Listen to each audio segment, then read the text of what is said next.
से 5 स्टेप्स हैं जो आप लोगों को फॉलो करना चाहिए, या फिर हम लोग ये भी बोल सकते हैं कि ऐसे कौन से मिस्टेक्स है जो यूजुअली बच्चे करते हैं। तो क्लास 10th में आपके पास कुछ ही चैप्टर्स है ना। क्लास 11th में आपके पास 19 चैप्टर्स है। दूसरा जो पॉइंट मैं आप लोगों के साथ डिस्कस करने वाली हूँ वो है बी कंसिस्टेंट। ये तो बहुत ज़्यादा इम्पॉर्टेंट है। अब मैं ये क्यों बोल रही हूँ, 3 कॉपीज क्यों बनानी है आपको।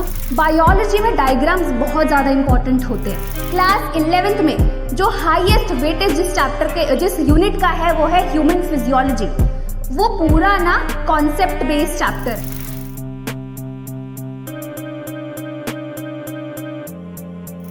Everyone, I'm Apeksha Singh, your biology educator, and I welcome everyone in this wonderful video जिसमें हम लोग डिस्कस करने वाले हैं कि ऐसे कौन से 5 स्टेप्स हैं जो आप लोगों को फॉलो करना चाहिए, या फिर हम लोग ये भी बोल सकते हैं कि ऐसे कौन से मिस्टेक्स है जो यूजुअली बच्चे करते हैं, राइट। तो सबसे पहले यार कॉन्ग्रेचुलेशंस, जितने भी बच्चे क्लास 10 से क्लास 11th में आ चुके हैं उनको बहुत बहुत बहुत बधाइयाँ।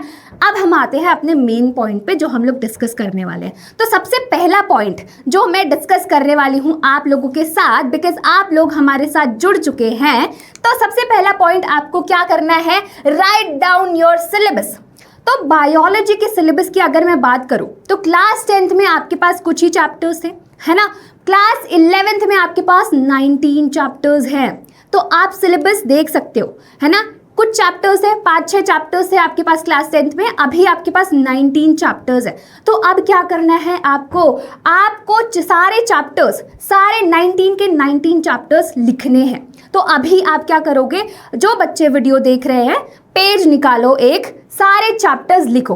पहला चैप्टर लिविंग वर्ल्ड, दूसरा चैप्टर बायोलॉजिकल क्लासिफिकेशन, तीसरा चैप्टर प्लांट किंगडम, राइट। तो ये सारे चैप्टर्स आप खुद से लिखोगे, क्योंकि मैंने कहीं पढ़ा था कि जब खुद से लिखते हो, है ना, खुद से कुछ भी चीज़ें लिखते हो तो आपको चीज़ें याद रहती है। क्यों बोलते हैं कि नोट्स खुद से बनाओ, क्यों बोलते हैं कि दूसरों का नोट्स कॉपी मत करो, इसी वजह से, ताकि वो चीज़ें आपके दिमाग में छप जाए। तो अगर आपको एक बार सिलेबस समझ में आ गया तो सारी चीज़ें इजी हो जाएंगी। तो अभी आप क्या करोगे, एक पेज निकालो, सारा 19 के 19 चैप्टर, सारा सिलेबस आप उस पेज में लिख डालो। तो पहला काम ये आपको करना है, राइट। अब हम आते हैं दूसरे पे। तो दूसरा जो पॉइंट मैं आप लोगों के साथ डिस्कस करने वाली हूँ वो है बी कंसिस्टेंट। ये तो बहुत ज़्यादा इम्पॉर्टेंट है। कैसे इम्पॉर्टेंट है, क्योंकि कंसिस्टेंसी इज़ द की।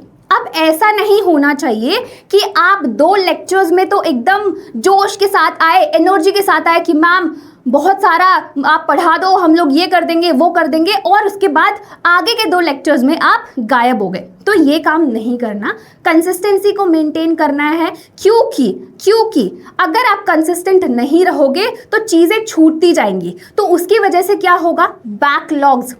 तो हमें बैकलॉग्स नहीं इकट्ठा करना, राइट। बैकलॉग्स इकट्ठा नहीं करना, क्योंकि जैसे जैसे आपका सिलेबस पीछे छूटता जाएगा ना, और एक टाइम ऐसा आएगा कि आपको लगेगा अरे यार ये क्या हो गया, ये तो मेरा पूरा सिलेबस खराब हो गया, मुझे तो कुछ भी नहीं आता, मेरा पूरा 11th बर्बाद हो गया। तो वो काम नहीं करना है।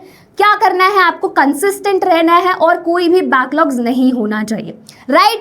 अब हम आते हैं तीसरे पॉइंट पे जो हमें डिस्कस करना है, एंड तीसरा पॉइंट है 3 कॉपीज फॉर डिफरेंट थिंग्स। अब मैं ये क्यों बोल रही हूँ, 3 कॉपीज क्यों बनानी है आपको। जो भी बच्चे बायो पढ़ने वाले हैं मुझसे, मैं आप लोगों को बोल रही हूँ कि आज ही जाइए और 3 कॉपीज बना लीजिए। अब 3 कॉपीज क्यों बनाना है मैम, तो पहली कॉपी तो आपको बनानी है नोट्स की, राइट। पहली कॉपी किसकी बनानी है, नोट्स की, क्योंकि जो भी मैं क्लास में या फिर जो भी लेक्चर्स आप लाइव लेक्चर्स अटेंड करोगे वहाँ पे नोट्स बनाओगे। तो पहली कॉपी तो आपको नोट्स बनानी है, क्योंकि जो नोट्स है वही आपको काम में आने रिवीजन के टाइम पे, है ना। कोई और कुछ काम में नहीं आएगा, कोई भी बुक्स काम में नहीं आएंगे। आपने जो नोट्स बनाए हैं खुद से, वही सारे नोट्स आपके काम में आने वाले हैं। तो नोट्स की एक कॉपी। दूसरी कॉपी मैं बताती हूँ जो बहुत ज़्यादा इम्पॉर्टेंट है, और क्यों इम्पॉर्टेंट है वो भी बताऊँगी। दूसरी कॉपी आपको बनानी है डायग्राम्स की। अब आप बोलोगे डायग्राम्स की कॉपी क्यों बनानी है, तो आप लोगों को पता है कि डायग्राम्स मतलब फ्री मार्क्स, है ना। डायग्राम्स का मतलब क्या होता है, फ्री मार्क्स। एंड बायोलॉजी में बायोलॉजी में डायग्राम्स बहुत ज़्यादा इंपॉर्टेंट होते हैं। अगर आप किसी भी कॉम्पिटिटिव एग्जाम का कोई भी क्वेश्चन उठाओगे ना, डायग्राम बेस्ड क्वेश्चन उठाओगे, तो उन्होंने क्या किया होता है, डायग्राम उठाया होता है बुक से और डायरेक्टली आपके क्वेश्चन पेपर में डाल देते हैं और वहाँ पे बोलते हैं कि इसको लेबल करो। तो अगर आपने कभी डायग्राम्स ही नहीं पढ़े, अगर आपने डायग्राम की प्रैक्टिस ही नहीं करी, तो फिर आप वो क्वेश्चन सॉल्व ही नहीं कर पाओगे। चलो कॉम्पिटिटिव एग्जाम की तो छोड़ो, आपके बोर्ड एग्जाम्स या फिर जो आपके 11th के एग्जाम्स होंगे ना, उसमें भी कुछ ऐसे क्वेश्चंस आएंगे जहां पे आपको डायग्राम बनाना पड़ेगा। तो डायग्राम का प्रैक्टिस करना, उनकी लेबलिंग करना, वो बहुत ज़्यादा इंपॉर्टेंट है। तो दूसरी कॉपी किसकी बन रही है, डायग्राम्स की बन रही है। तीसरी कॉपी होगी आपकी कि जो क्वेश्चंस होंगे, जो इंपॉर्टेंट क्वेश्चंस होंगे, वो आपको उस कॉपी में लिखना है। तो जो भी बच्चे इस वीडियो को देख रहे हैं, वो 3 कॉपीज बना लो यार, ठीक है। पहली कॉपी में नोट्स करेंगे, जो भी लाइव लेक्चर आप अटेंड करोगे मेरे साथ सारे नोट्स बनाएंगे। दूसरा क्या करना है आपको, डायग्राम्स बनाने हैं, डायग्राम की नोटबुक बनानी है। और तीसरा क्या करना है आपको, जो भी इंपॉर्टेंट क्वेश्चंस मैं कराने वाली हूँ, वो सारी चीज़ें उस नोटबुक में आप नोट डाउन कर लोगे, ठीक है। ये बात समझ में आ गई। चलिए अब हम आते हैं नेक्स्ट पॉइंट पे, जो हमें डिस्कस करना है, मेथड्स ऑफ रिविजन। ये वर्ड आप देख रहे हो, रिविजन, ये बहुत ज़्यादा इंपॉर्टेंट है। क्यों इंपॉर्टेंट है, देखो फॉर एग्जाम्पल, अगर मैं कोई चैप्टर आज पढ़ती हूँ और उसको रिवाइज नहीं करती हूँ, तो क्या मुझे वो चीज़ याद रहेगा? क्यों बोला जाता है कि बार बार रिवाइज करो? और वैसे भी जो आपका बायोलॉजी है वो पूरा थियरी है ना, कोई भी प्रैक्टिकल चीज़ तो नहीं है बायो में, पूरा थियरी है। तो थियरी को कैसे याद करोगे आप, कैसे याद करोगे? क्योंकि कुछ चैप्टर्स है कि आपको पूरे एग्जाम्पल्स ही याद करने हैं। फॉर एग्जाम्पल अगर मैं बात करूं तो एनिमल किंगडम है, उसमें सारे एग्जाम्पल्स हैं जो आपको याद करने हैं। या फिर अगर मैं प्लांट किंगडम की बात करती हूँ, तो उसमें जितने भी एग्जाम्पल्स हैं वो सब कुछ आपको याद करना है। कैसे याद करोगे? बार बार रिवाइज करके, ठीक है। तो जो भी थियरी वाला सब्जेक्ट होता है ना, तो उसके लिए रिविजन बहुत बहुत बहुत ज़्यादा इंपॉर्टेंट है। जैसे कि आज आपने वो चैप्टर पढ़ा, आज ही उसको जाकर रिवाइज करो और फिर 2 दिन बाद उसको दोबारा से रिवाइज करो, अगर आप चीज़ों को याद रखना चाहते हो। वरना तो फिर आपका हो जाएगा गोल मटोल, है ना। तो अगर चीज़ों को याद रखना है तो आपको रिवाइज करते रहना होगा, राइट। तो रिविजन कैसे करोगे? आप क्लास में आओगे, जो चैप्टर मैंने पढ़ाया उसको पढ़ा आपने, उसको उसी टाइम पे या फिर जैसे ही लेक्चर्स खत्म हुए वहाँ पे जाओ, आप रिवाइज करो उसको। अगले दिन जैसे ही लेक्चर के लिए आ रहे हो, एक बार फिर से रिवाइज कर लो, राइट। तो आप ऐसे रिवाइज करके ना चीज़ों को याद रख सकते हो, ठीक है। ये चीज़ क्लियर हो गई।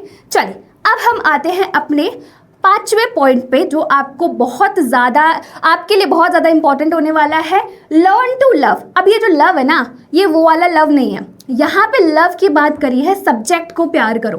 तो अगर मैं बायो की बात कर रही हूँ ना, तो लोगों को लगता है यार थियरी वाला सब्जेक्ट है, इसको तो रटना है, बट ऐसा नहीं है, क्योंकि इसमें कुछ चैप्टर्स है। अगर मैं ह्यूमन फिजियोलॉजी की बात करूं, क्लास 11th में जो हाईएस्ट वेटेज जिस चैप्टर के, जिस यूनिट का है, वो है ह्यूमन फिजियोलॉजी। वो पूरा ना कॉन्सेप्ट बेस्ड चैप्टर है। अगर आपको कॉन्सेप्ट क्लियर नहीं होंगे ना, तो वो चैप्टर आएगा ही नहीं, ठीक है। तो ऐसा आप बोल ही नहीं सकते हो कि पूरा थियरी वाला है। थियरी वाला है, आई अग्री, बट कुछ चैप्टर्स जो है वो कॉन्सेप्ट वाले भी है। तो प्यार करना सीखो, रटना मत सीखो, है ना। चीज़ों को पूछो, क्वेश्चन पूछो कि ऐसा क्यों हो रहा है, ये चीज़ ऐसा क्यों हो रहा है, अगर ये ऐसा नहीं होगा तो कैसा होगा। अगर आपने एक बार धीरे धीरे सब्जेक्ट के प्रति प्यार, मतलब आपके अंदर प्यार आ गया, तो डेफिनेटली आपको सब कुछ आने लग जाएगा, ठीक है। अगर वो चीज़ ही नहीं है कि आपको लगेगा यार रटना ही है, तो आप कभी भी बायो को प्यार नहीं कर पाओगे। तो यार लर्न टू लव, है ना, बायो को प्यार करना सीखो। तो यही 5 पॉइंट्स हैं जो आपको ध्यान में रखना है क्योंकि आप क्लास 10 से क्लास 11th में आ रहे हो। तो यही सारी चीज़ें अगर आप फॉलो करोगे तो डेफिनेटली क्लास 11th एकदम स्मूथ होने वाला है। कोई भी टेंशन लेने की ज़रूरत नहीं है, सब कुछ अच्छा ही होगा। तो आई होप ये सारी चीज़ें जो मैंने आपको बताई हैं, वो सारी आप चीज़ें इम्प्लीमेंट करने वाले हो, सब कुछ ध्यान में रखने वाले हो। तो चलिए फिर इसी बात पे हम लोग इस वीडियो को एंड करते हैं। आई होप ये सारी चीज़ें क्लियर हो गई होंगी। तो yes, thank you so much everyone, tata bye bye, take care and यार पढ़ाई करते रहो।